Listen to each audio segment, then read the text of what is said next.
আল্লাহর নবী বলেন, সাহাবীরা রে, সূর্য যেইভাবে লাইট জ্বলে, চন্দ্রটাও এইভাবে রাত্রে জ্বলত। দুইটা লাইট দিনের এইতে জ্বললে বান্দার ঘুমাতে অসুবিধা হবে।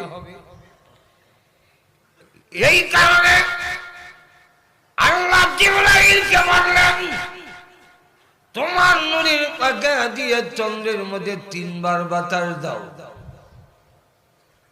সুবহানাল্লাহ বলবেন না?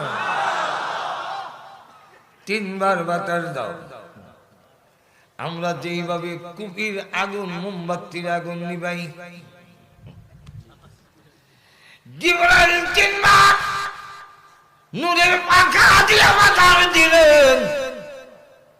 সঙ্গে সঙ্গে আলুটা বের হয়ে গেল, গরম বের হয়ে গেল। আল্লাহ বলেন, জিবরাইল, সূর্যের সঙ্গে এই গরমটাকে মিলাইয়া দাও। আর